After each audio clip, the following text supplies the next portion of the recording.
तो कल हम लोग ये वाली प्रॉब्लम में थे। देखो, पॉजिटिवली चार्ज था और इस टाइप से पहुंचता है लोग, तो इसमें से आइडेंटिफाई करना था कि कौन सा सही है। तो सबसे पहले मैं सही वाले को एक्सप्लेन कर देता हूँ। हाँ, फिर एक गलत वाला बता दूंगा, बाकी गलत वाले तुम फिर चेक कर लेना उसमें। जैसे तुम एक बात बताओ कि जब इलेक्ट्रिक फील्ड इधर को लगा हुआ है आई डायरेक्शन में और पॉजिटिवली चार्ज है, तो इसका मतलब ये इसको वेलोसिटी आई डायरेक्शन में देगा या नहीं देगा, बताओ।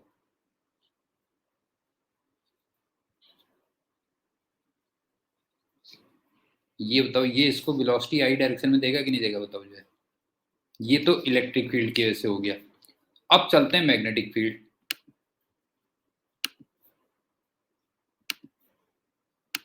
आप ये देखो कि मैग्नेटिक फील्ड का जो ये वाला कंपोनेंट होगा,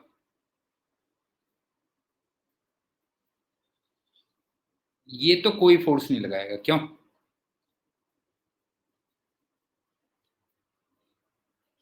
समझ में आ रहा हो? तो मैग्नेटिक फील्ड का जो आई कैप वाला वो होगा, कंपोनेंट होगा, वो तो कोई फोर्स नहीं लगाएगा। अब चलते हैं दूसरे वाले कंपोनेंट में। कुछ समझ में आ रही बात?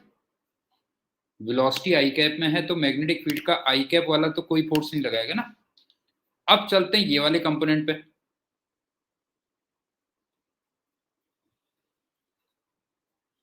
तो देखो, जो फोर्स होता था वो होता था क्यू वी क्रॉस बी होता था, याद है? फोर्स की ये वैल्यू होती थी क्यू वी क्रॉस बी। तो यहाँ पे क्यू तो है प्लस, और वेलोसिटी है आई कैप में,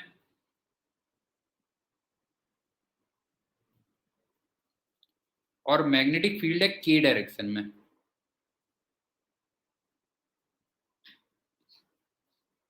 तो जरा देखना फोर्स की वैल्यू माइनस जे कैप में आ गई कि नहीं आ गई, बताओ। ये तो फोर्स की वैल्यू माइनस जे कैप में आ गई कि नहीं आ गई। तो ये इस टाइप से यहाँ पे मुड़ जाता है, बस थोड़ी देर के बाद ये मुड़ता है, ऐसे कह लो। अच्छा, ये रीजन भी दिया था, यहाँ तक इलेक्ट्रिक फील्ड लगता है, इस टाइप से कुछ ऐसे था। यहाँ तक इलेक्ट्रिक फील्ड लगता है, फिर ये हो जाता है। अब समझ में आया कि नहीं आया? सोहम, समझ में आया बेटा? देख, ये इधर को मुड़ना शुरू हो जाता है। उसको रीजन भी दिया होगा ना तुम्हें, जो है इस टाइप से कह लो, ये हो गया, बस हो गया। अब जैसे कोई सा एक मैं गलत प्रूव करवा देता हूँ, मान लो डी वाले को प्रूव करवा देता हूँ गलत। तो देखो, इसने वेलोसिटी दी आई कैप में, नहीं है, इसने वेलोसिटी आई कैप में दी।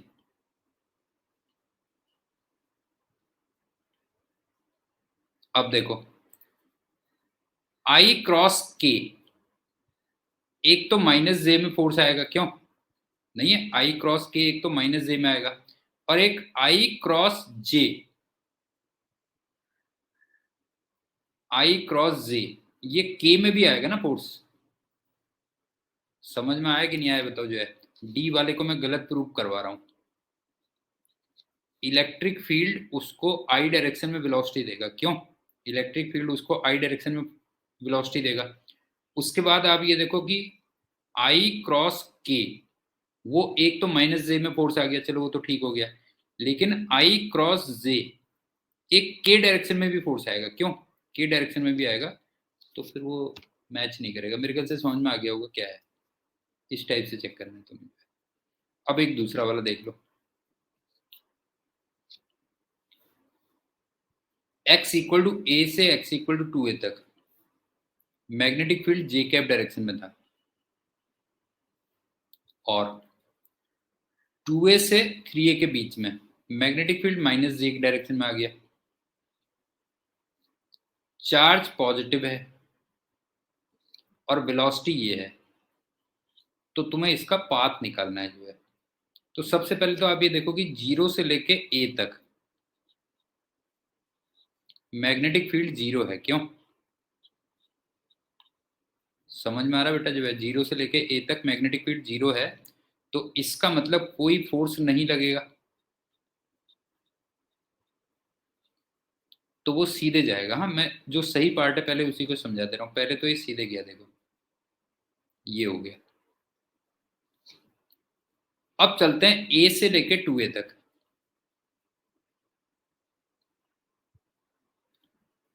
फोर्स किधर को लगेगा, देखो फोर्स लगेगा क्यू वी क्रॉस बी।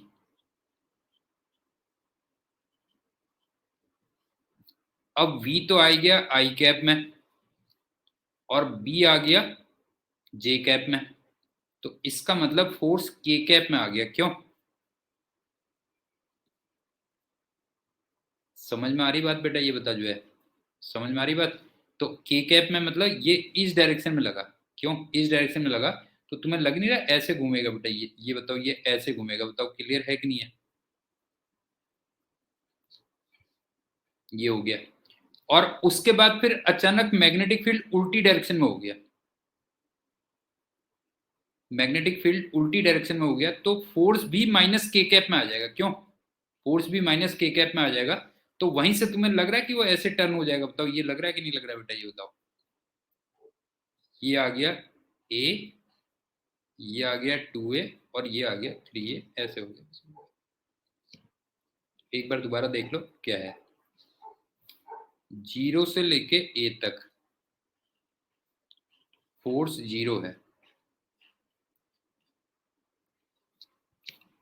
ए से लेके 2A तक फोर्स के कैप में आ रहा है। और फिर 2A से लेके 3A तक फोर्स माइनस के कैप में आ रहा है।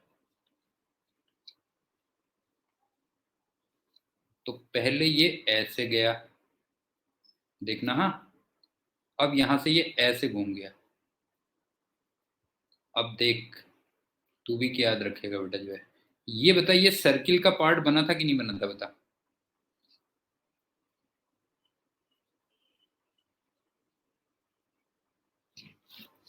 उज्जवल ये बताइए, सर्किल का पार्ट रहा होगा कि नहीं रहा होगा, बता जो है। ऐसे रहा होगा ना? ये हो गया। अब तू ये देख कि यहां पे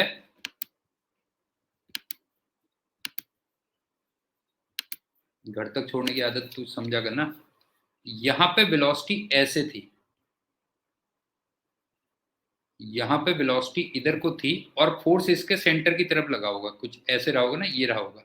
अब अचानक फोर्स बदल गया तो इसका सर्किल की डायरेक्शन भी चेंज हो जाएगी कि नहीं हो जाएगी, बता। ये समझ में आ रही बात मैं क्या कह रहा हूँ बेटा? जो है एक्सप्लेन कर पा रहा हूँ कि नहीं कर पा रहा हूँ, बता। फोर्स की डायरेक्शन अचानक चेंज हो गई। पहले ये थी, फिर ये ऐसे हो गई, तो यहाँ पे ये ऐसे चेंज नहीं हो जाएगा, बता जो है। ये हो गया, बस हो गया जो है, ये क्या।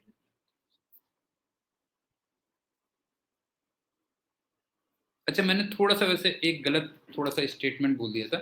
थोड़ा सा स्टेटमेंट क्या गलत बोल दिया था वो सुन लो।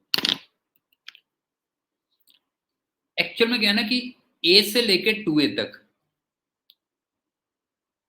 पूरा जो फोर्स है वो के डायरेक्शन में नहीं रहेगा जो है। पूरा फोर्स के डायरेक्शन में नहीं रहेगा, बिकॉज वेलोसिटी की डायरेक्शन चेंज होती जा रही है। उज्जवल समझ में आ रहा है क्या कह रहा हूं बेटा जो है?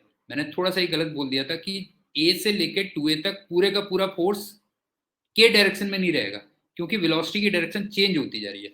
बस वो तो बिल्कुल शुरुआत में है, कह लो जो है। एक्स इक्वल टू ए पर फोर्स की जो वैल्यू होगी वो के डायरेक्शन में होगी, और फिर वो सर्किल में घूम जाएगा। क्यों? समझ में आया? बताओ। फोर्स वो क्या हो जाएगा, सर्किल में घूम जाएगा। और फिर x इक्वल टू 2A पे फोर्स की डायरेक्शन एकदम से चेंज हो जाएगी जो है। तो ये समझ ले इसको अच्छी तरीके से। जैसे ये था ना, देख ये ऐसे आया, अब ये यहां से ऐसे सर्किल में घूम जाता। सो हम तेरे बात समझ में आ रही कि नहीं आ रही, बता बेटा। ये बता, ये समझ में आ रही है? जैसे ये मान ले यहां तक गया, ये स्पीड रही होती। अब फोर्स क्या हुआ, यहां पे लगा हुआ था फोर्स, लेकिन अचानक फोर्स की डायरेक्शन चेंज हो जाएगी यहाँ पे। तो अब ये वाला सर्किल लेना शुरू कर देगा, ये ऐसे हो जाएगा। तो वो थोड़ा सा मैंने गलत बोल दिया था। ये था x इक्वल टू 0। हाँ, ये था x इक्वल टू A और ये था x इक्वल टू 2A।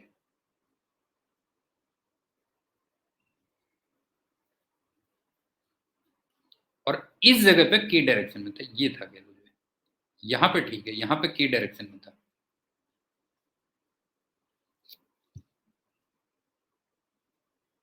हाँ, सर्किल की तरफ होगा ना, फिर वो दूसरा सर्किल ऐसे हो जाएगा, बस हो गया, ये इस टाइप से सर्किल बनना शुरू कर देगा।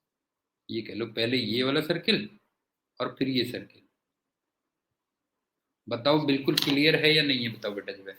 अगर कुछ डाउट है तो बोल दो, मेरे पास टाइम की कोई कमी नहीं है, आराम से बता दूंगा जो है। हाँ, ये भी क्यों है। अब चलते हैं, एक लास्ट टॉपिक रह गया था।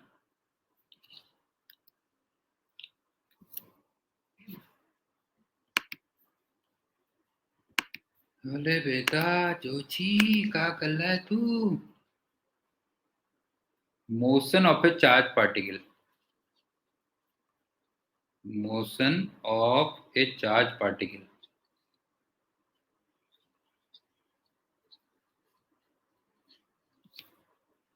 पार्टिकल इन यूनिफॉर्म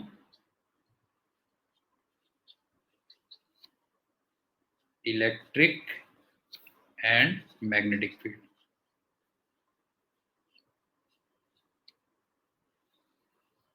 सबसे पहला देखो, अगर केवल इलेक्ट्रिक फील्ड हो तो तुम्हें याद है इसका जो पाथ होता था वो या तो स्ट्रेट लाइन होता था और या पैराबोला होता था। बताओ याद है या नहीं है?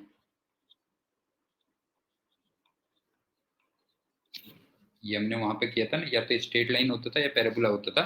स्ट्रेट लाइन तब होता था जब थीटा इक्वल टू 0 डिग्री या 180 डिग्री होगा। लेकिन किस किस के बीच में? Between V and E।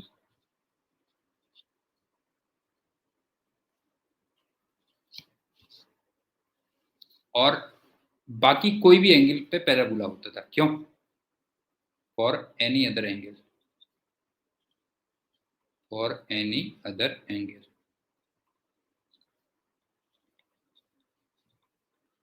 Parabola होता था। क्यों? ये क्लियर हो गया। अब दूसरी बात चलती है। अगर मैं ओनली बी की बात करूं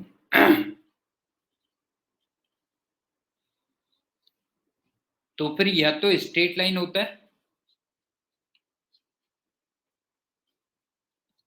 उज्जवल तू टेस्ट कब देगा और मार्क्स कब बताएगा?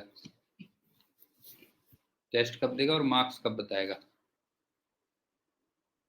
अबे तू टीचर की पूरी लुटिया डुबा देगा बेटा जो है। एक होता है सर्किल और एक होता है हेलिक्स। याद आ गया? स्ट्रेट लाइन, सर्किल और हेलिक्स।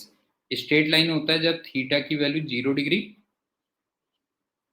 अच्छा अच्छा अच्छा अच्छा, कोई बात नहीं। And 180 degree. सर्किल होता है जब थीटा की वैल्यू 90 डिग्री होगी। और ये होता था एनी अदर एंगल। क्यों? Any other angle. और यहां पे जो थीटा होता है वो होता है between B vector and B vector. ये भी हम ऑलरेडी पढ़ चुके हैं। क्यों? मतलब ये चीजें तो पढ़ चुके हैं ना, ये और ये वाला पढ़ चुके हैं ना, ये दो आर्टिकल्स पढ़ चुके हैं कि केवल ई में और केवल बी में क्या होता है। अब चलते हैं कि ई और बी अगर दोनों हो तो फिर क्या होगा।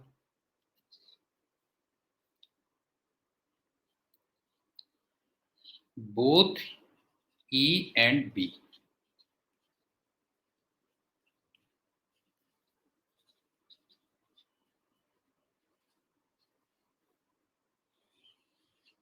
अब इसमें वैसे तो कई सारे बन सकते हैं पाथ, कई सारे पाथ बन सकते हैं, लेकिन जो लॉजिकल होते हैं,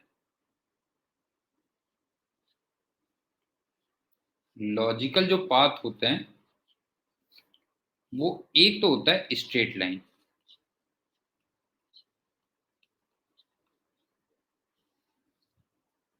एक होता है हेलिकल,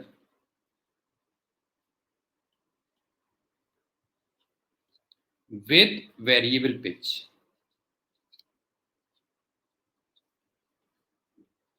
वेरिएबल पिच,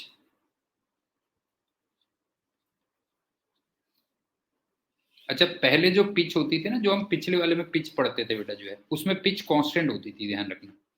इससे पहले जो हम पढ़ रहे थे उसमें पिच की वैल्यू क्या होती है, कांस्टेंट होती है। यहाँ पे जो हम कर रहे हैं इस वाले केस में जो पिच होगी वो कांस्टेंट होती है।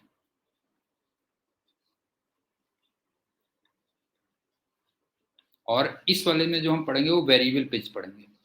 और एक होता है साइक्लॉइड पाथ। साइक्लॉइड मैंने रोटेशन में पढ़ाया था, या मैं पढ़ाऊंगा साइक्लॉइड पाथ क्या होता है। लेकिन इसकी जो मैथ्स है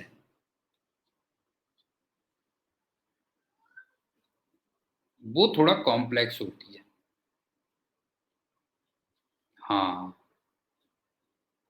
तो इसको मार देंगे गोली। अब केवल कौन कौन से रह गए बताओ हमारे पास, स्ट्रेट लाइन और या फिर हेलिकल विद वेरिएबल पिच, ये दो रह गए बस। केवल इतने दो और कर लेते हैं, उसके बाद हमारा मैग्नेटिक्स वाला चैप्टर हो जाएगा खत्म। तो सबसे पहले चलते हैं स्ट्रेट लाइन।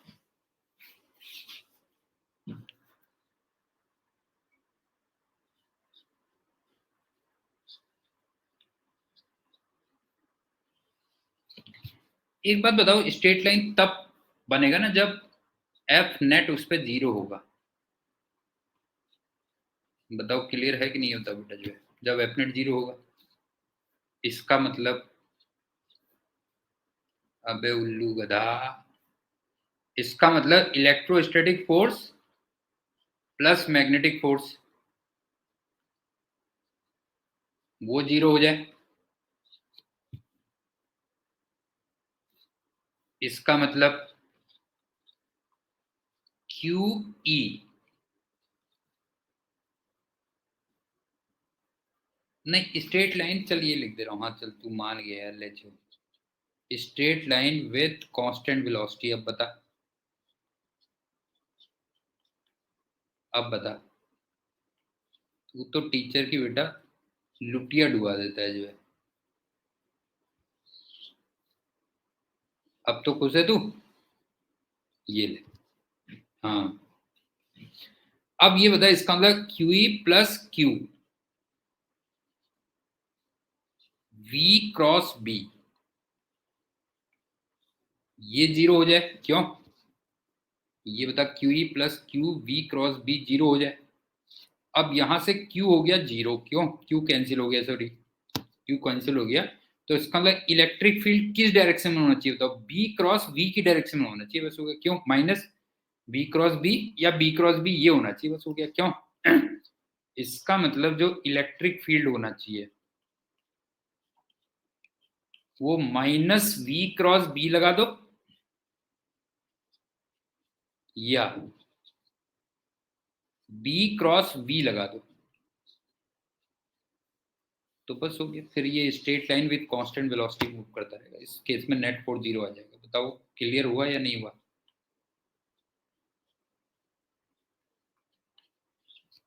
मतलब एक तरीके से कंडीशन हो गई कह लो, क्यों।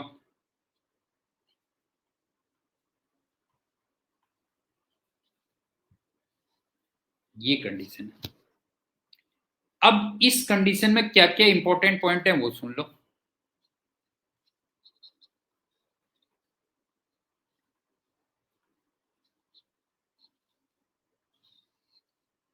पहली बात, एक बात बताओ, ये जो कंडीशन है वो उसमें क्यू का साइन आ रहा है कहीं पे, ये बताओ जो है।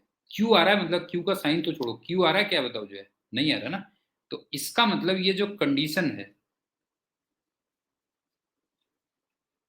Condition is independent of Q.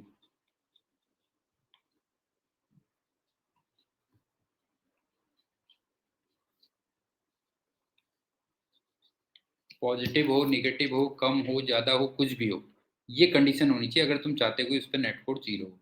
एक तो ये हो गया। जैसे हमने कल भी किया था ना, तुम्हें याद होगा, कल वाले लेक्चर में भी एक किया था, उसमें क्यू के साइन पे डिपेंड नहीं कर रहा था। क्यों? तुम्हें याद है उसमें क्यू के साइन पे डिपेंड नहीं कर रहा था, बिकॉज क्यू कैंसिल हो जाता था कल वाले क्वेश्चन में भी। अब दूसरी बात, अब ये बताओ कि अगर मैं इलेक्ट्रिक फील्ड के मैग्नीट्यूड की वैल्यू कहूं तो फिर E equal to B V sine theta हो जाएगा ना। E equal to B V sine theta. क्यों नहीं है? E equal to B V sine theta हो जाएगा कि नहीं हो जाएगा? बताओ। जो है यहाँ पे जो थीटा होगा वो होगा between B vector and B vector. मेरे ख्याल से ये भी क्लियर होगा। और एक बात बताओ कि अगर E वेक्टर, बी वेक्टर और वी वेक्टर ये तीनों के तीनों म्यूचुअली परपेंडिकुलर हों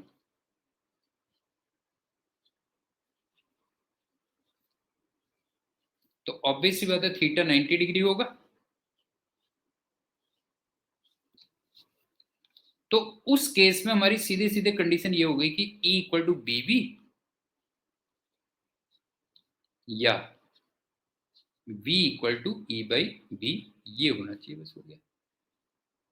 समझ में आ गया कि अगर इलेक्ट्रिक और मैग्नेटिक दोनों फील्ड्स लगे हुए हैं और मैं चाहता हूं कि उस पर नेट फोर्स 0 हो तो E वेक्टर को माइनस वी क्रॉस बी के इक्वल होना चाहिए या बी क्रॉस वी के इक्वल होना चाहिए।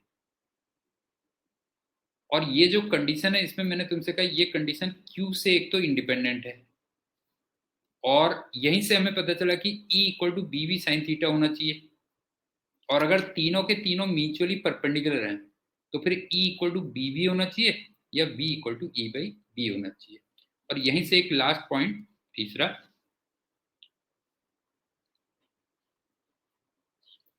इसका मतलब ये बताओ E अपॉन बी की जो डायमेंशन होनी चाहिए वो किसकी होनी चाहिए? यहां से तुम्हें दिख रहा होगा बेटा,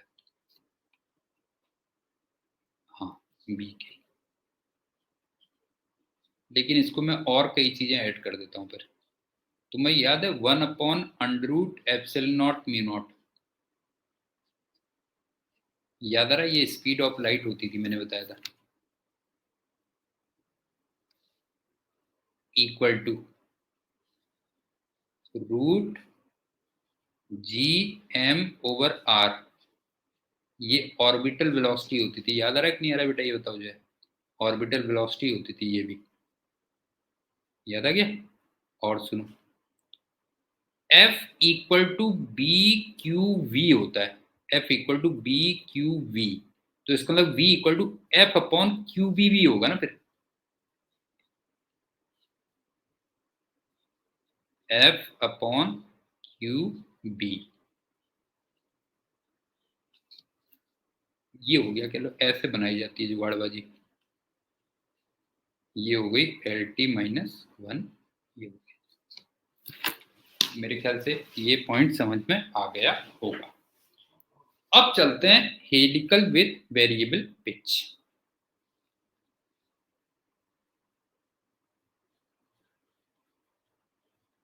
helical with variable pitch,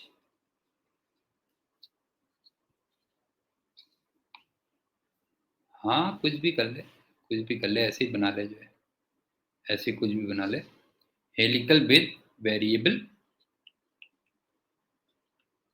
pitch.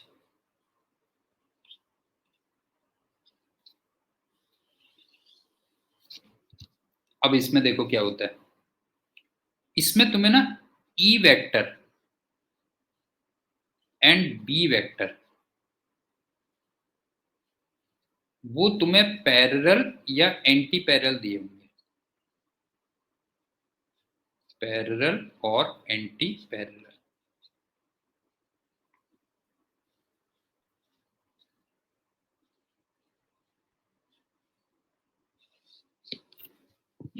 और वी वेक्टर इनके परपेंडिकुलर दिया होगा, परपेंडिकुलर टू देम, ये कह लो।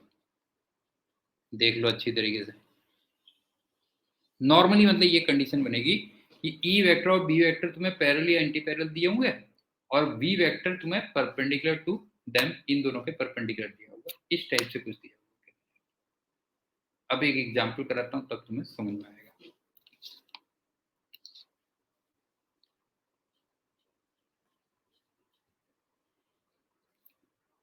Q, M ये पार्टिकल है और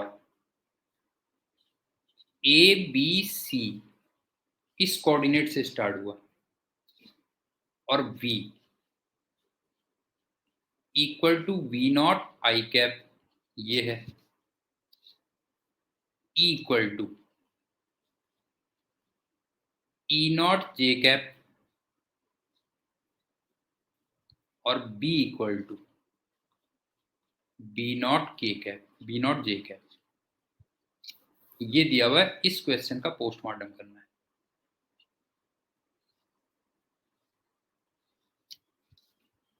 देख लो अच्छी तरीके से। Q, M ABC से स्टार्ट होता है, V दिया हुआ है V0 I, E दिया हुआ है E0 J और B दिया हुआ है B0 J, ये कह लीजिए। अब सुनो,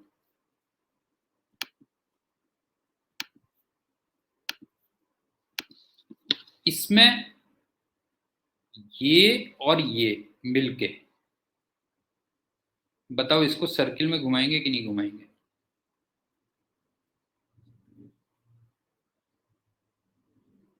ये होता है, ये दोनों मिलके इसको सर्किल में घुमाएंगे कि नहीं घुमाएंगे बेटा बताओ?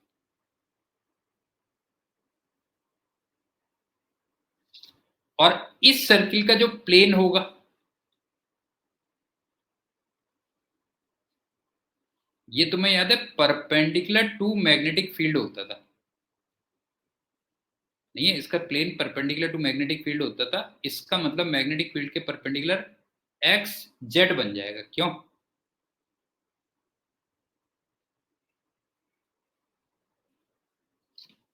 ये तो एक्स जेड हो गया। तो एक्स जेड को तो हम बिल्कुल वैसे ही करेंगे जैसे सर्कुलर मोशन में नहीं किया था, मैंने 2-3 बार किया था बेटा, तुम्हें याद होगा। सर्कुलर मोशन में 2-3 बार किया था, ये कह लीजिए। अब चलते हैं दूसरी बात।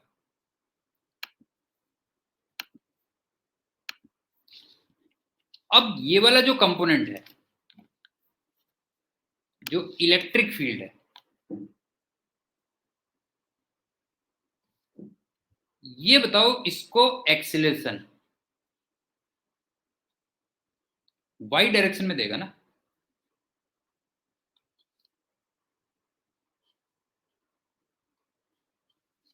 ये बताओ, ये इसको एक्सीलरेशन वाई डायरेक्शन में एक्सीलरेशन देगा या नहीं देगा बेटा बताओ? वाई डायरेक्शन में एक्सीलरेशन देगा। इसका मतलब वाई कंपोनेंट ऑफ वेलोसिटी ये बढ़ेगी और ये Y component of velocity parallel to magnetic field भी है।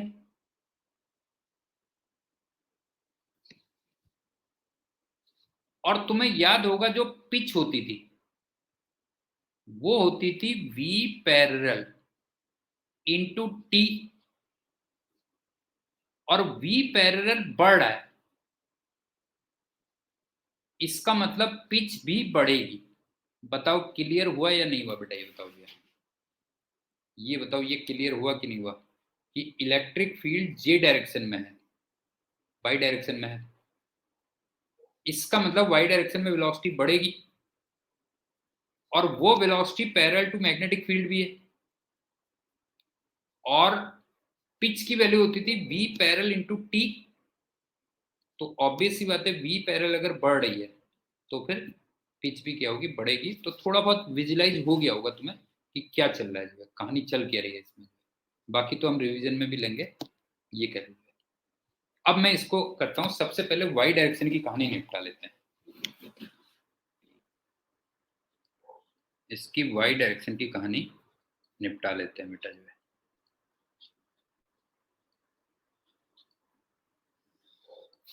तो देखो वाई में जो ए वाई मिला वो मिला Q E naught by M. बताओ कोई डाउट है इसमें?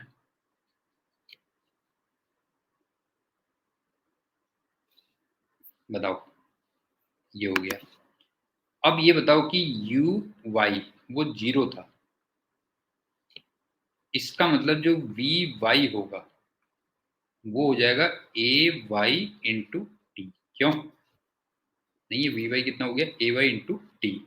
और वाई कोऑर्डिनेट अगर मैं कहूं तो वो बी से स्टार्ट हुआ था, क्यों बी से स्टार्ट हुआ था, तो plus half A Y into T square. बताओ इसमें कोई डाउट है तो बोलो बेटा जी, बताओ इसमें कोई डाउट है तो बताओ। ए वाई हो गया Q E naught by M, U Y 0, तो V Y equal to A Y into T, और वाई कोऑर्डिनेट हो गया B plus half A Y into T square, ये हो गया। अब चलते हैं एक्स और जेड, ये हम ऑलरेडी पढ़ चुके हैं, एक बार दोबारा से रिवीजन हो जाएगा, उसमें क्या है।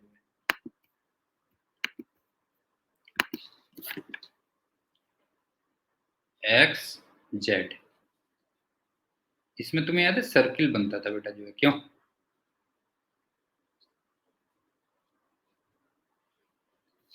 ये था ना, देखो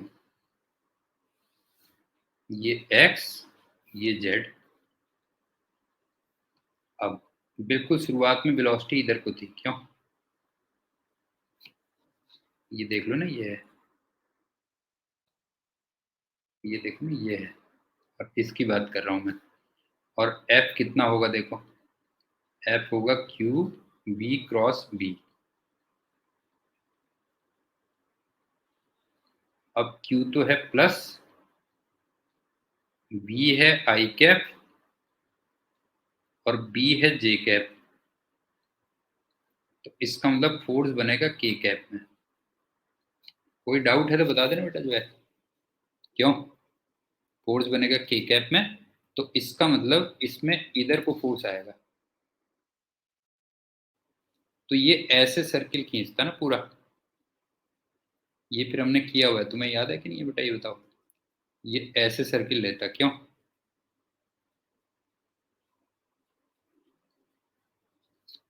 और फिर हम क्या मान के चलते थे, याद करो, याद आया कि नहीं आया बताओ। हम ये मान के चलते थे कि किसी टाइम टी पे है, मान लो वो यहां पर है, तो जैसे ये फॉर एग्जांपल वी नॉट था, तो ये भी वी नॉट होगा, और ये सेंटर से जाएगा, ये सेंटर से जाएगा, और ये ओरिजिनल डायरेक्शन से, तुम्हें याद आ रहा है बेटा जो है, ओरिजिनल डायरेक्शन से ये ओमेगा टी घूम जाया करता था, क्यों तो फिर ये भी ओमेगा टी होता था। मेरे ख्याल से सब याद आ रहा होगा।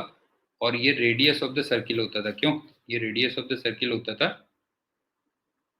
और ये यहां से यहां पहुंच गया है, क्यों यहां से यहां पहुंच गया है, तो इसका मतलब ये वाली जो डिस्टेंस आती थी,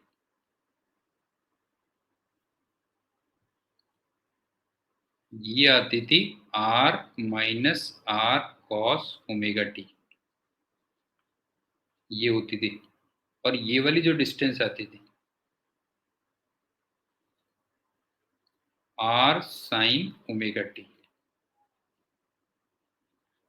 बताओ कोई डाउट है तो बता दो बेटा जो है, फिर मुझे ना बाद में फिर अच्छा नहीं लगता जो है, तुम बाद में पूछते हो, और फिर मेरी है, तुम्हें जानती हो घर छोड़ने की आदत है, तो बाद में ना मुझे बिल्कुल पसंद नहीं है बेटा वो सब चीज़। बताओ इसमें कोई डाउट है तो बोलो।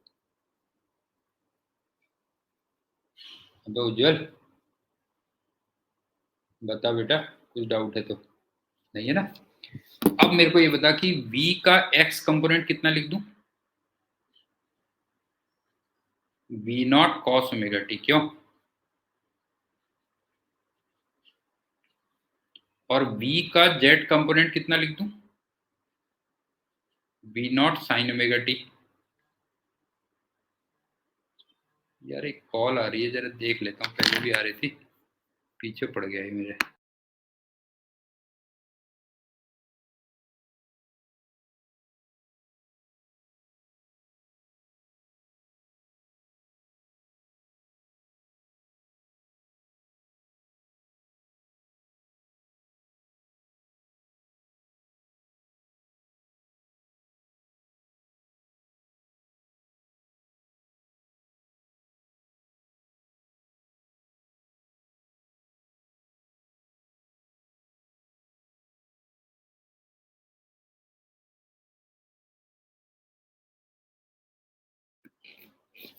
ये हो गया। अब सुनो, अब इसका एक्स कोऑर्डिनेट कितना होगा देखो, ए से स्टार्ट हुआ था क्यों, और ये इतना आगे जा चुका है, देखो ये नहीं है, इतना आगे जा चुका है, तो इसका मतलब A plus R sine omega T हो गया। अब चलते हैं इसका जेड कोऑर्डिनेट, जेड सी से स्टार्ट हुआ था क्यों, सी से स्टार्ट हुआ था और ये इतना आगे जा चुका है क्यों, इतना आगे जा चुका है, तो ये कितना हो गया, c plus r minus r cos omega t. और ओमेगा तुम्हें याद है क्या होता था बेटा, जो है omega b naught q by m, और आर जो होता है वो सर्कुलर पार्ट की रेडियस होती थी क्यों, सर्कुलर पार्ट की रेडियस होती थी, तो वो m v naught upon b naught q. बताओ कोई डाउट है तो बोल दो बेटा, इसमें कोई भी डाउट है तो बोलो, बताओ बेटा।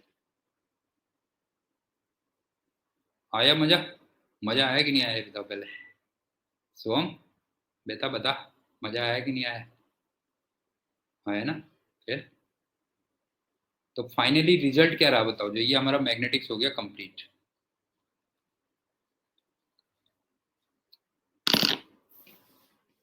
अबे उल्लू गधा, ये क्या, ये पुराना था, ये क्या था ये,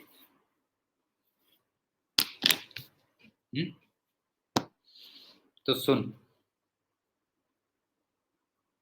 मैं क्या कह रहा हूँ, बात सुन ले जो है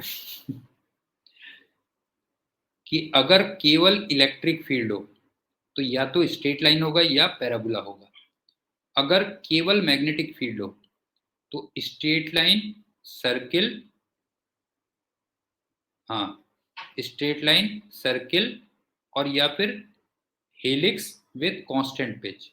और अगर दोनों हो तो फिर एक तो नेट फोर्स जीरो हो गया, जो तूने थोड़ा सा वो कर दिया था, नेट फोर्स जीरो वाला हो गया, और उसमें एक कंडीशन बनी थी, और वो कंडीशन मैंने तुमसे कहा कि क्यू से इंडिपेंडेंट थी, और वहीं से हमने ये देखा था कि जो v की डायमेंशन हो रही है वो e बाई बी के इक्वल भी आ रही है, एक ये था, और दूसरा एक था हेलिकल विथ वेरिएबल पिच।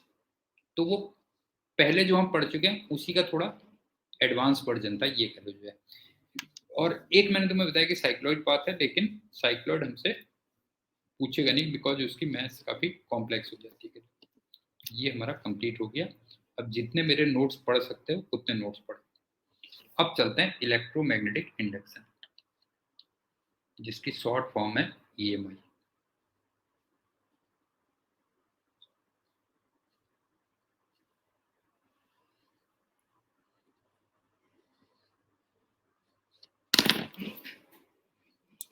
हाँ अभी है, आधा घंटा है और क्या,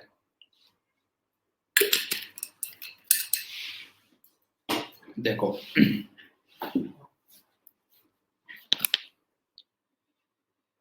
अरे बेटा गप्पे मारने वाला टीचर अगर तेरे को ढूंढना है तो कोई दूसरा टीचर ढूंढ ले, तू गलत जगह पे है। तू जानता ही है कि जो अगर तेरे को गप्पों वाला टीचर चाहिए तो you are at wrong place पे। यहाँ सिर्फ पढ़ाई और सिर्फ पढ़ाई होती है जो है। एक बात बता कि करंट से मैग्नेटिक फील्ड प्रोड्यूस होता है, ये हम लास्ट चैप्टर में पढ़ चुके हैं क्यों,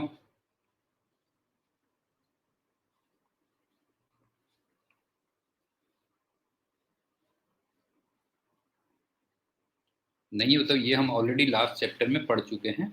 और इसको जो देखा था ना कि करंट से मैग्नेटिक फील्ड जो प्रोड्यूस होता है, इसको देखा था साइंटिस्ट OERSTED,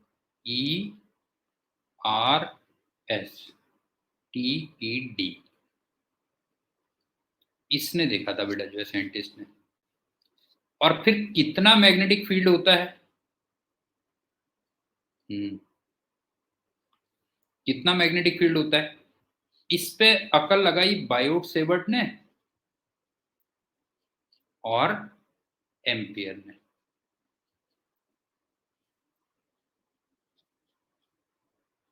समझ में आ रही बात कि करंट से मैग्नेटिक फील्ड प्रोड्यूस होता है, ये हम लास्ट चैप्टर में पढ़ चुके हैं। इसको ओरेस्टेड ने ऑब्जर्व किया था और फिर वो कितना होता है इसको किया था बायोट ने और एम्पियर ने ये कर दिया। अब फेराडे ने ये कहा, फेराडे और लेंस दो बड़े लंगोटिया यार थे बेटा जो है। हाँ, मेन तो फेराडे का कंट्रीब्यूशन था, फेराडे प्लस लेंस। ये लेंज उसका ना चाय वाय बना देता था, फेराडे की जो है चाय वाय बना देता था। तो फेराडे और लेंज ने कहा यार ये जो है ना उल्टा भी जरूर होता होगा जो है। हाँ, उसने कहा उल्टा भी जरूर होता होगा, हर चीज का रिवर्स भी पॉसिबल है जो है, कि इसका मतलब मैग्नेटिक फील्ड से करंट या source of current, source of current, और सोर्स ऑफ करंट क्या है, ईएमएफ, ये भी पॉसिबल होगा जो है, मस्ट भी पॉसिबल। मस्ट मतलब बस पॉसिबल नहीं, बस जब मस्ट कह दिया तो पॉसिबल क्या हो गया, ये भी जरूर होता होगा जो है। तो कई सालों तक लगा था, तेरे को मालूम है ना बेटा जो है, सुबह सुबह वो क्या करता था कि जो है ना मैग्नेट ले आता था, उसकी वाइफ क्या करती थी, फेराडे की वाइफ क्या करती थी जो है, एक मैग्नेट रखा उसने ब्रीफकेस में, एक गैल्वेनोमीटर, एक कॉइल, समझ गया, और आ जाता था, ऑफिस आ जाता था। जैसे मैं ऑफिस आ जाता हूँ ना जो है, ब्रीफकेस में उसने बांधा मैग्नेट, ठीक, और कॉइल रख दी और गैल्वेनोमीटर रख दिया, और लेंज उसको चाय पिलाता था, ये कहानी थी उसकी जो है। और बैठा रहता था, घंटों तक बैठा रहता था बेटा जी, है कि अब कुछ होगा, अब कुछ होगा। और वो बीच-बीच में, हाँ, बीच-बीच में जो है चाय जो है पिलाता रहता था, लेंज उसको चाय पिलाता रहता था जो है। समझ गया? ये स्टोरी है इसकी। सुबह-सुबह ब्रीफकेस में उसने रखा मैग्नेट, कॉइल और गैल्वेनोमीटर, और पहुँच गया ऑफिस बेटा जो है। तो कई सालों तक कुछ नहीं हुआ जो है। नहीं है, कई सालों तक, हाँ, हाँ, कई सालों तक कुछ नहीं हुआ। बीच-बीच में गंदी कोल्ड ड्रिंक भी ले लेता था। जब उसको देखा ना शाम हो गई, सुबह से शाम तक बैठा हुआ है, खाली कुछ नहीं हो रहा, फिर कहता था ला, लेंस से कहता था ला निकाल, जरा गंदी कोल्ड ड्रिंक निकाल जो है, ठीक है? तो ये कहानी चलती थी बेटा उसकी जो है। तो लास्ट में, हाँ, लास्ट में क्या हुआ कि एक दिन उसको गुस्सा आ गया कि ना, कि यार ये बहुत हो गया जो है। तो उसने क्या किया, मैग्नेट को पकड़ के फेंक दिया, ले पकड़। वैसे भी गंदी कोल्ड ड्रिंक पीता था, तू जानता ही है जो है। वो मैंने कहा ना कि लास्ट में क्या होता था कि गंदी कोल्ड ड्रिंक पीता ही था, तो गुस्से में उसने क्या किया, मैग्नेट को जो है फेंक दिया। अच्छा, जैसे ही उसने मैग्नेट को फेंका, तो उधर कॉइल के साथ में जो गैल्वेनोमीटर था बेटा जो है ना? उसमें डिफ्लेक्शन आ गया जो है, उसमें डिफ्लेक्शन आ गया। अच्छा, फिर भले ही वो गंदी कोल्ड ड्रिंक पीता था, लेकिन दिमागदार तो था ही ना। क्यों? भाई गंदी कोल्ड ड्रिंक पीने का ये मतलब थोड़ी कि दिमागदार नहीं होगा जो है। तो फिर वो दिमागदार था, तो वो एकदम समझ गया जो है। फिर लेंस से उसने कहा चल आज बोरिया बिस्तर बाँध, आज बहुत लेट हो गई है, तेरी भाभी पिटाई करेगी मेरी। कल अब इसमें रूल निकालूँगा मैं जो है। समझ गए ना? कल बैठ के जो है आराम से तसल्ली जो है, अब रूल बनाएँगे जो है बेटा जो है। तो फिर उसने दूसरे दिन जो है, क्या हुआ, तब उसने रूल बनाया जो है। तो सोहम तेरे को एक कहानी समझ में आ गई, पूरी नहीं आ गई? अच्छा, इससे ना अभी पता है, इसी से मेरे भी दिमाग में, हाँ, मेरे भी दिमाग में यही आया कि इसने जैसे सोचा था ना कि उल्टा भी हर चीज़ का पॉसिबल है। तो मैं भी पता है ये सोच रहा हूँ पिछले कई सालों से। मैंने कहा हमारे जो है अर्थ में जो है आदमी सर ऊपर पैर नीचे करके चलता है जो है। तो मेरे दिमाग में भी ऐसा हुआ है कि ज़रूर कोई ना कोई ऐसा प्लेनेट होगा जहाँ पे लोग जो है ना सर नीचे पैर ऊपर करके चलते होंगे बेटा जो है। तो मैं पिछले कई, ये बताना नहीं, टॉप सीक्रेट है ये जो है। ये सोहम, तू किसी को बताना नहीं जो है। इससे मेरे को इंस्पिरेशन मिली है बेटा जो है, कि हर चीज़ का अगर रिवर्स पॉसिबल है तो कोई ना कोई ऐसा ज़रूर होगा, कोई प्लेनेट ऐसा ज़रूर होगा जहाँ पे सर नीचे और पैर ऊपर करके चलते होंगे जो है। तो मैं वो प्लेनेट खोज रहा हूँ आजकल जो है, पिछले कई सालों से खोज रहा हूँ बेटा जो है ना? और जिस दिन मेरे को मिल गया ना वो प्लेनेट, उस दिन फिर मेरे को मिलेगा नोबेल प्राइज़। और फिर जो है, फिर वही कहानी सुनाएँगे काफ़ी दिन बाद जो है ना, आज से 100-200 साल बाद जो है, लोग-बाग जो है फिर ये कहानी सुनाएँगे कि पांडे सर रोज़ ऑफ़िस में आ जाते थे, है ना? और उज्ज्वल जो है और वो क्लास लेने आ जाते थे और वो ढूँढते रहते थे जो है, ऐसा प्लेनेट खोजते रहते थे बेटा जो है। तो ये कहानी। चलो ये तो ख़ैर हो गई मज़ाक की बात। तो अब फाइनली ख़ैर ये रहा कि करंट से मैग्नेटिक फील्ड हम लास्ट चैप्टर में पढ़ चुके थे, और मैग्नेटिक फील्ड से करंट इस चैप्टर में पढ़ेंगे, और उसमें फैराडे और लेंज का बहुत बड़ा रोल है, और उसी को हम बोलते हैं इलेक्ट्रोमैग्नेटिक इंडक्शन। मतलब फाइनली कहानी यहां से शुरू हो गई कि मैग्नेटिक फील्ड से हम जो करंट लेंगे या सोर्स ऑफ करंट लेंगे, उसको हम लेंगे इलेक्ट्रोमैग्नेटिक इंडक्शन, ये कह लो। लेकिन इसको पढ़ने से पहले हमें मैग्नेटिक फ्लक्स पढ़ना पड़ेगा।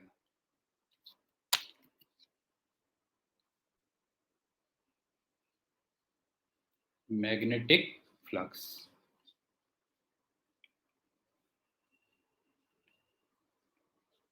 ये इसमें बहुत इंपॉर्टेंट रोल प्ले करेगा। सबसे पहली बात, फाई से दिखाते हैं, तुम जानती होगी। दूसरा, एसआई यूनिट वेबर होती है। तीसरी बात, जस्ट लाइक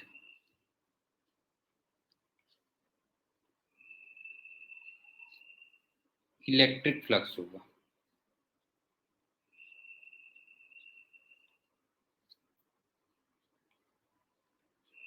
इलेक्ट्रिक फ्लक्स तुम्हें याद है ना, हमने गॉस थ्योरम में पूरा पढ़ा था बेटा जो है। क्यों इलेक्ट्रिक फ्लक्स हमने गॉस थ्योरम में पढ़ा था, तो यहाँ पे बिल्कुल इलेक्ट्रिक फ्लक्स की तरह होगा।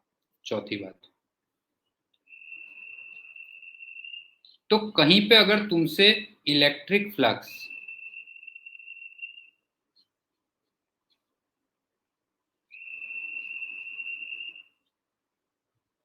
अपॉन मैग्नेटिक फ्लक्स,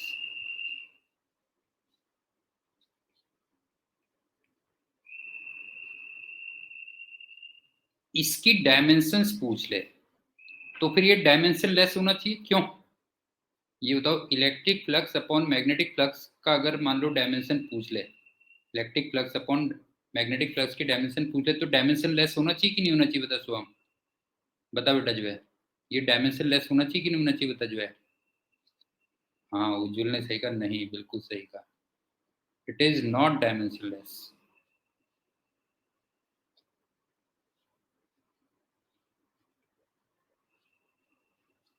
तो एक बात बता, linear velocity upon angular velocity, क्या वो डायमेंशन लेस होती है? वेलोसिटी अपॉन वेलोसिटी, तो बस हो गया बेटा, वही वाली बात है, ऐसे समझ लो जो है। तो ये डायमेंशन लेस नहीं होगा, बल्कि क्या होगा देख, इलेक्ट्रिक फ्लक्स को हम ई इंटू एस लिख सकते हैं। हाँ बेटा, तू बड़ा दिमागदार है। ई इंटू एस, और मैग्नेटिक फ्लक्स को हम बी इंटू एस लिख सकते हैं। तो इसका मतलब ये ई अपॉन बी आ गया,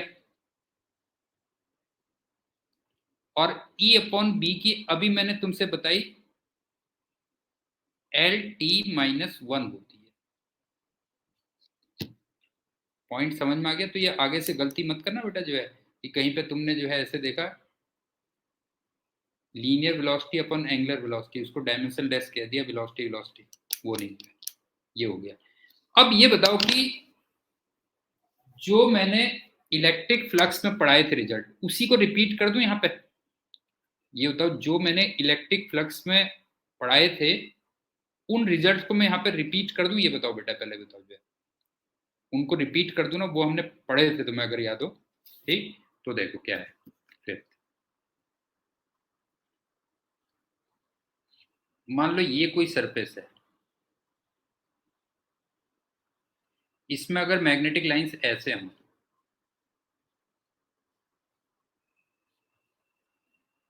तो बताओ फ्लक्स कितना लिख दूं?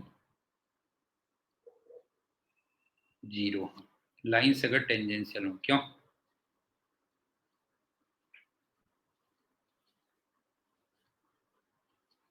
बता देना है कहीं पे अगर कोई प्रॉब्लम हो।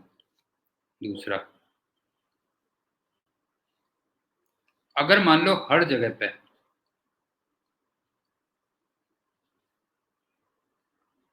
बी की वैल्यू सेम हो और लाइंस परपेंडिकुलर हो, तो याद है phi equal to b into s होता है। क्यों?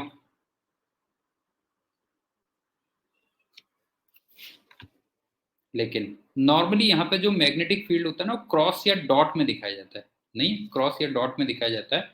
तो अगर बाय द वे मैं इसको ऐसे दिखाऊं,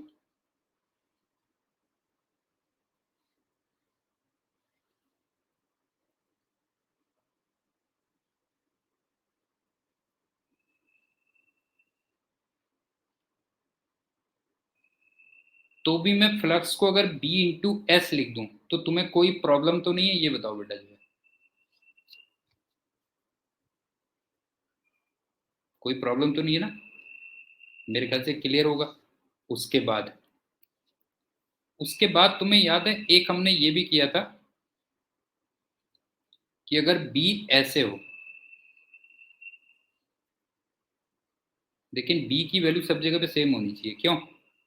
ये थीटा हो,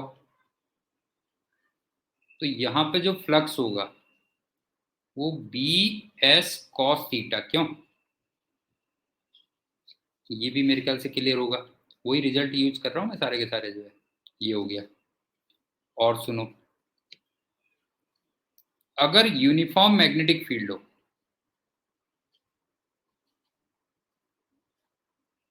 और उसमें कोई भी क्लोज्ड सरफेस हो,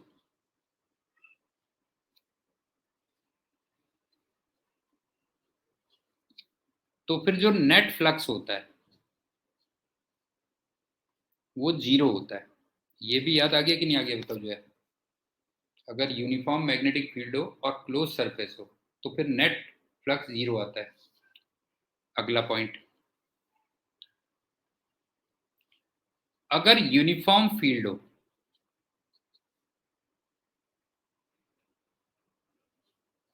बी, तो फिर हम फ्लक्स को बी डॉट एस भी लिख लेते थे, क्यों?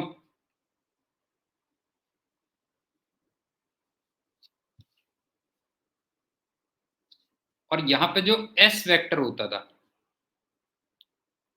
वो सरफेस के परपेंडिकुलर होता था, क्यों? Perpendicular to surface. यहां तक बताओ कोई तुम्हें डाउट है तो बोल दो बेटा जो है, ये बताओ यहां तक कोई भी अगर डाउट है तो बता दो।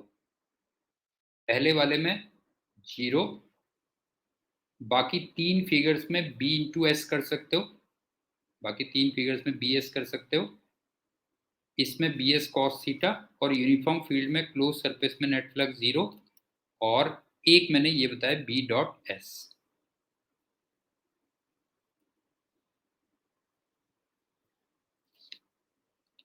तू बेटा टीचर की जो है पतलून जो है वो करेगा जो है, ये हो गया। अब चलते हैं, यहाँ पे कुछ नया भी तो होना चाहिए। यहाँ पे कुछ नया भी है, वो सुन लो क्या है। अगर बी नॉन यूनिफॉर्म हो,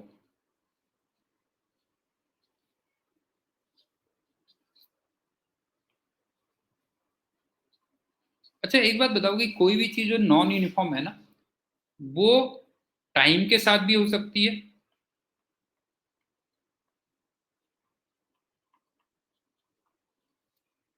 और विथ पोजीशन भी हो सकती है, क्यों?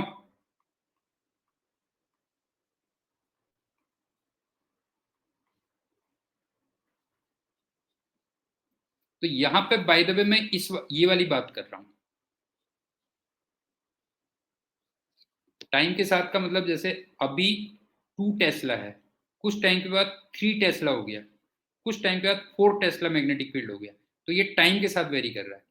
और पोजीशन का मतलब ये हो गया कि दिल्ली में 2 टेस्ला है, मुरादाबाद में 3 टेस्ला है, रुद्रपुर आते आते 4 टेस्ला हो गया। तो ये पोजीशन के साथ में जो है चेंज हो रहा है बेटा जो है। समझ में आ गया? कोई भी चीज अगर नॉन यूनिफॉर्म है तो क्या होगा बेटा जो है, वो या तो टाइम के साथ हो सकती है या पोजीशन के साथ हो सकती है। तो यहाँ पे मैं पोजीशन की बात कर रहा हूँ जो है। तो उस केस में जो फ्लक्स निकलेगा वो बाई इंटीग्रेशन निकलेगा कि नहीं निकलेगा बताओ जो है?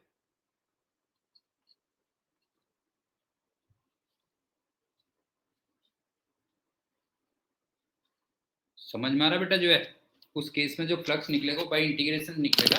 तो एक बहुत इंपॉर्टेंट रिजल्ट मैं तुम्हें दे रहा हूं, वो आगे चल के मैं बहुत यूज करूंगा। और वो देख लो क्या है। मान लो ये वायर है, इसमें करंट आई है और यहाँ पे एक लूप रखा हुआ है। ये वाली साइड ए, साइड नहीं है मतलब डिस्टेंस के लो, ये बी और ये सी। सबसे पहले एक बात बताओ कि जो करंट है इसका यहाँ को मैग्नेटिक फील्ड किस डायरेक्शन में होगा, पहले बताओ। क्रॉस में होगा। यूनिफॉर्म होगा या नॉन यूनिफॉर्म होगा बताओ। यूनिफॉर्म होगा या नॉन यूनिफॉर्म होगा? नॉन यूनिफॉर्म होगा। ऑब्वियस सी बात है, वायर के नजदीक होगे तो मैग्नेटिक फील्ड ज्यादा होगा और वायर से दूर होगे तो मैग्नेटिक फील्ड कम होगा। इसका मतलब यहाँ पे थोड़ा ज्यादा मान लो। अब लाइंस दूर होनी शुरू हो गई। बताओ मैग्नेटिक फील्ड तुम्हें सही लगा या नहीं लगा जो मैंने बनाया? इस टाइप का मैग्नेटिक फील्ड हो। बताओ इस टाइप का मैग्नेटिक फील्ड लग रहा है कि नहीं लग रहा है? बताओ करंट आई का। तो हमें इसमें से निकालना है कि फ्लक्स कितना होगा। तो ऑब्वियस सी बात है, जब मैग्नेटिक फील्ड पोजीशन के साथ में वेरी कर रहा है तो फिर हमें इंटीग्रेशन से ही फाइंड करना पड़ेगा। तो वो देख लो कैसे कर फाइंड करेंगे।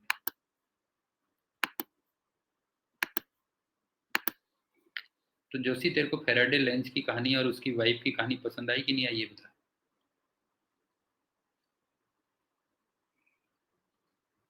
सुबह सुबह ब्रीफ केस में उसकी वाइफ वो रख देती थी, पता है तेरे को? ये सही बात है बेटा जो है। यहाँ से एक्स, ये dx का मैंने स्टेप लिया। अब ये बता कि इसमें जो क्रॉस मैग्नेटिक फील्ड है, ये वाला जो मैग्नेटिक फील्ड है वो म्यू नॉट अपॉन 2 पाई आई अपॉन एक्स। बताओ क्लियर है या नहीं है बेटा, बताओ जी। बता, यहाँ पे मैग्नेटिक फील्ड इतना है और ये जो छोटा सा मैंने एरिया लिया है डी एस, वो सी इंटू डी एक्स है। बता देना कहीं भी अगर कोई प्रॉब्लम हो बेटा जो है। ये बता, छोटा सा जो मैंने एरिया लिया है वो सी इंटू डी एक्स के इक्वल है कि नहीं, बताओ जो है। सी इंटू डी एक्स है। इसका मतलब इसमें से छोटा सा जो फ्लक्स पास होगा वो बी इंटू डी एस होगा। क्यों? अगर इसमें छोटा सा फ्लक्स निकालोगे तो कितना होगा, तो बी इंटू डी एस होगा। तो ये कितना हो गया जरा देखो। ये हो गया म्यू नॉट अपॉन 2 पाई आई सी। ये तो मेरे ख्याल से कॉमन आ गया। डी एक्स अपॉन एक्स ये आ गया, जरा देखो। म्यू नॉट अपॉन 2 पाई आई सी अपॉन 2 पाई, ऐसे कर देता हूँ, ये ज्यादा बेटर लगे ना। ये हो गया। और अगर तुम्हें टोटल फ्लक्स निकालना है तो फिर इसको इंटीग्रेट कर दो। एक्स की लिमिट जरा बताना कहां से कहां तक लिखूं बेटा, जरा बताओ। दिमाग लगाओ और बताओ एक्स की लिमिट कहां से कहां तक लिखूं। हाँ बिल्कुल सही कहा। यहां से स्टार्ट होगा और वो यहां तक पहुंचेगा। क्यों? यहां से स्टार्ट होकर यहां तक पहुंचेगा तो इसका मतलब एक्स की लिमिट्स हो गई ए से लेके ए प्लस बी तक। और एक बात बताओ, डी एक्स अपॉन एक्स का जो इंटीग्रेशन होगा वो एल एन एक्स होगा ना। डी एक्स अपॉन एक्स का इंटीग्रेशन क्या होगा, एल एन एक्स होगा।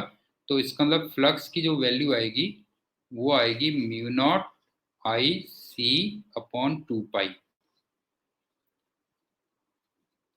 L N A plus B upon A. ये हो गई। तो इसको तुम याद कर लेना, आज के आज अभी के अभी। इसको मैं आगे चल के बहुत यूज करूंगा, ध्यान रखना। बिल्कुल सही टाइम पे घंटी बजी है, इसे कहते हैं परफेक्ट टाइमिंग। अब चलते हैं, बाकी करेंगे कल। Okay, bye and thank you.